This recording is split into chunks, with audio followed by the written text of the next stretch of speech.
한국에 유학 온 이후 맛있는 한식에 빠져 여기저기 맛집 투어를 다니다가 놀라운 발견을 했다는 한 미국 유학생. 그녀는 한국인들의 한 가지 식습관을 도저히 이해할 수 없다는 내용의 글을 올려 전 세계 네티즌들의 이목을 끌고 있는데요.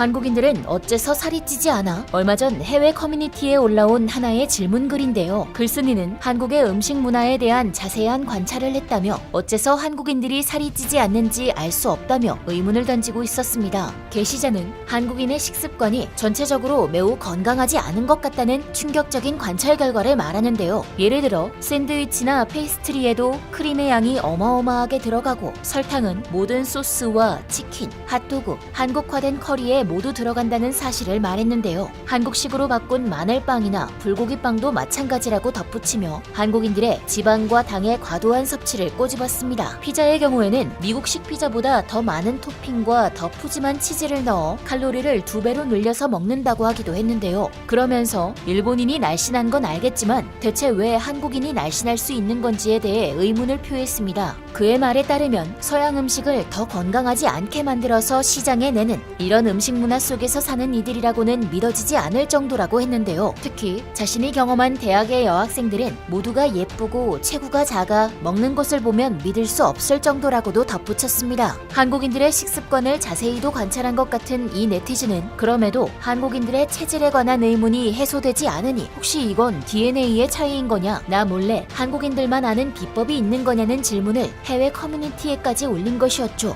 이에 수많은 해외 네티즌들은 공감을 표하며 저마다 나름의 의견을 덧붙이기 시작했는데요. 보통 한국 음식은 쌀과 국, 반찬으로 건강하게 이루어져 있어. 아마 대학생들은 외식을 자주 하겠지만 대부분의 가정들은 아니야. 라며 본래의 한식 구성은 채소가 풍부한 건강식단이라는 것을 짚어주는가 하면 또 다른 네티즌들은 장문의 댓글을 통해 한국인들이 건강하지 않은 음식을 항상 먹는 것은 아니기 때문이다 라고 썼는데요. 한식 찐 전문가인 듯 이어서 평상시 한국인이 실제로는 어떻게 음식을 먹고 사는지를 묘사했습니다. 한국인들은 잡곡밥과 여러 가지 반찬, 특히 건조 해산물이나 허브 등으로 이루어진 것들을 아침 식사부터 포함해 잘 먹는다. 미국인들이 삼시세끼 설탕과 버터가 잔뜩 들어간 식단을 섭취하는 것에 비하면 한국인들이 고칼로리의 피자나 치킨을 섭취하는 것은 매 끼니가 아니라는 건데요. 한국에도 건강하지 않은 음식들이 있는 것은 맞지만 실제 식생활에서는 고려해야 할 부분이 많다는 것이었죠. 실제로 우리나라 사람들이 달달한 빵이나 버터가 들어간 음식을 매 끼니마다 먹는 경우는 흔치 않은 것 같습니다. 이어서 몇몇 네티즌들은 알고 보면 매우 건강한 한식 식단부터 한국인들의 남다른 활동량에서도 그 비결을 찾고 있었습니다. 한국인들은 많이 걷고 계단도 많이 이용한다는 것이죠. 진짜로 나는 한국에 살 때는 지금보다 훨씬 많은 야채를 먹고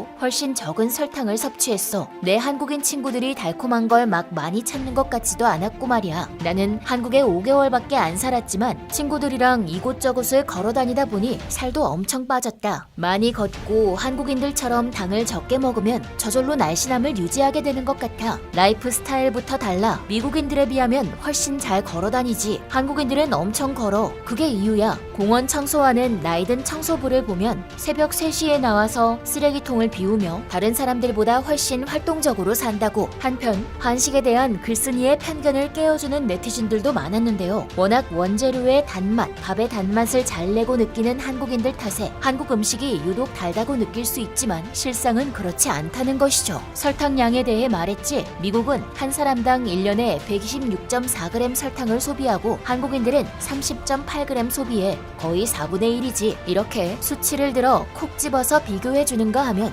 미국인들은 프랑스인한테도 똑같은 걸 물어본다니까. 이건 사실 심플해. 적당한 양의 음식을 한식처럼 다양한 야채, 발효 음식과 함께 섭취하고 걸을 수 있는 거리는 걸어다니는 것이지. 그리고 일식은 밍밍하니까 일본 사람들이 작은 건 이해하겠다고 말했지. 이게 바로 네가 평소에 짜게 먹는다는 증거야. 일식도 짜. 이렇게 프랑스인이라고 밝힌 한 네티즌은 미식의 국가 프랑스만큼이나 한식도 다양한 종류의 채소 요리와 김치라는 엄청나게 자주 먹는 발효 음식이 있다는 점을 짚어주기도 했는데요. 전통 한식만큼 다양한 반찬을 두고 먹고 또 걷기 좋아하는 한국인들처럼 활동량을 늘리면 살이 찌지 않는다는 것이었죠. 한편 한국인 아내를 두었다는 한 해외 네티즌은 재미있는 이유를 들었는데요. 바로 김치가 너무 맛있기 때문이라는 것이었습니다. 많은 이들이 좋은 답을 줬는데 나도 추가할게. 내 아내는 한국인인데 김치만 있어도 밥을 잘 먹어. 나처럼 밥에, 감자에, 고기에, 면에 많은 것을 요구하지 않아. 그게 비결인 거야. 라며 김치를 사랑하는 한국인들의 모습과 더불어 다양한 반찬 대신 건강한 발효 음식, 김치만 있어도 밥을 맛나게 먹을 수 있다는 것이 오히려 날씬함의 비결이라 말하고 있었습니다. 한 네티즌은 이와 달리 한국의 밥상머리 교육을 건강한 체격의 근거로 들기도 했습니다. 식단이지 한국은 어릴 때부터 부모님이 아이들에게 다양한 음식을 먹을 수 있도록 교육시킨다고. 그리고 어릴 때부터 많이 뛰어다니고 말이야. 날씨가 어떻든 간에 매일 학교를 보내잖아. 반면 그에 비하여 미국인들은 튀긴 버터 스틱을 먹잖아. 버터 아이스크림을 먹으면서도 걱정하지를 않는단 말이야. 라며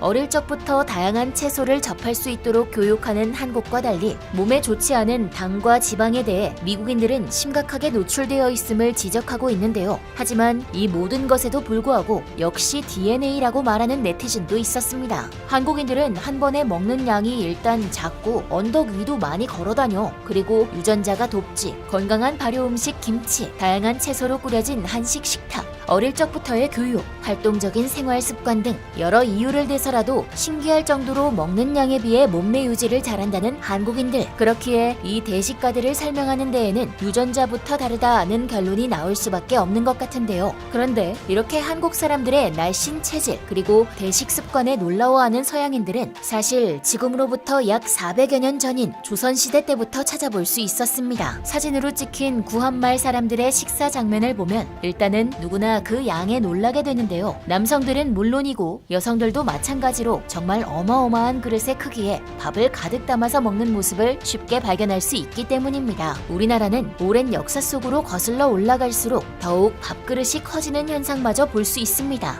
이처럼 워낙 어마어마한 양을 먹는 한민족이다 보니 한반도에 도달한 외국인들은 놀라울 수밖에 없었는데요. 조선 말경 한국에 머물렀던 안토니오 다블리 주교는 조선 사람들은 많이 먹는 것이 곧 명예로운 것으로 여긴다라며 노동하는 사람들의 일반적인 식사량은 1리터의 쌀밥이라고 밝혔습니다. 또한 영국 출신 여행가인 이사벨라 버드 비숍은 자신의 여행 기록을 통해 조선인들은 보통 한 끼에 3, 4인분의 양을 먹어치우며 3, 4명이 앉아있으면 그 자리에서 25개의 복숭아와 참외가 없어지는 것이 다반사이다 라고 썼습니다. 이렇게 타국의 모습을 기록한 많은 서양인들이 별도로 언급을 할 정도면 한국인들의 대식가 특성이 도드라져 보인 것이 틀림없는데요. 이뿐만이 아닙니다. 오스트리아 출신 독일인 헤세 바르텍은 견문록 조선 1894년 여름에서 조선인들이 대식가라는 점에서 비교할 만한 대상이 없다 라고 쓴 뒤 또다시 믿을 수 없이 많은 양의 밥이 커다란 붉은 고추 한 줌과 함께 순식간에 사라진다 라고도 썼습니다.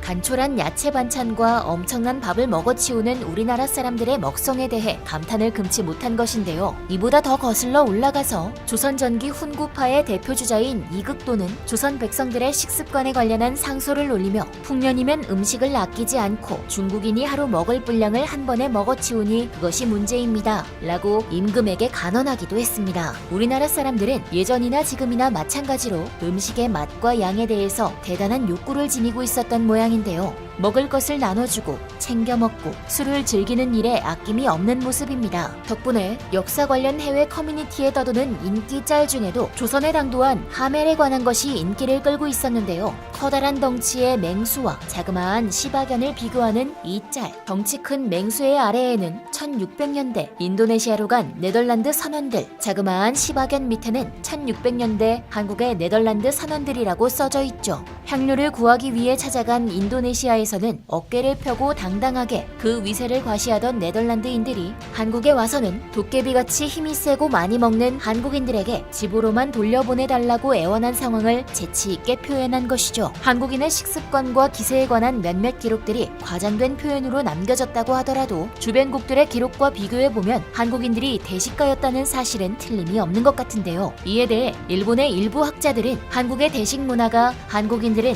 따뜻한 차를 마시는 다도 문화가 없어 몸에 기생충이 많기 때문이라는 황당 주장을 펼치기도 했습니다.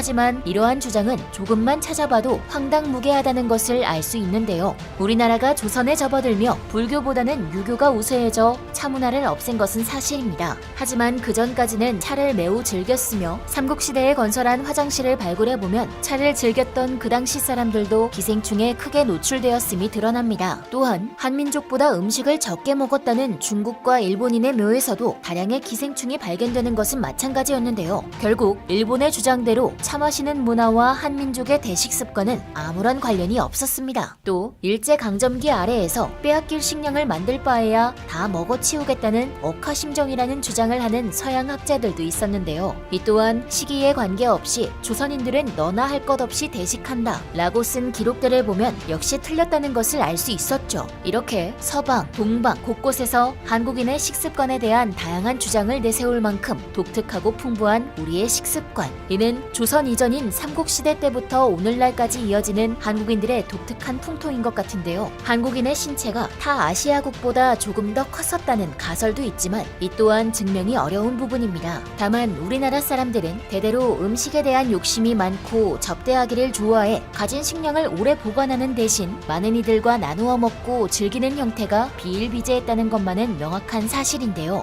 이렇게 오래전부터 많은 학자들에 의해 연구가 될 만큼 독특한 우리 한국인들의 대식 문화. 이 오랜 관습은 오늘날에는 먹방으로 이어지고 또 엄청난 식문화의 발달을 이루며 현재는 맛있게 먹을 줄 아는 나라의 이미지까지 만들어주었습니다. 또 한국어를 잘 살펴보면 마시는 것도 때로는 물 먹다로, 효과가 있었다는 것도 먹혔다는 말로, 나이에 이어 결심했다는 말마저 마음을 먹었다라는 말로 표현하는 것을 알 수 있는데요. 정말 먹다는 행위는 우리 한국인들의 다채로운 삶의 핵심부에 위치하고 있는 것이 아닌가 하는 생각마저 듭니다. 또 매우 다채롭고 맛 좋은 한식들을 보면 요리 솜씨가 너무 뛰어난 나머지 대식을 할 수밖에 없었던 것이 아닌가 하는 생각마저 드는데요. 먹방과 더불어 다양한 한식들이 인기를 얻어 세계로 나가고 있는 요즘, 앞으로 한층 더 유려한 음식 문화로 발전할 수 있기를 바라며 지금까지 얼큰한 뉴스였습니다. 감사합니다.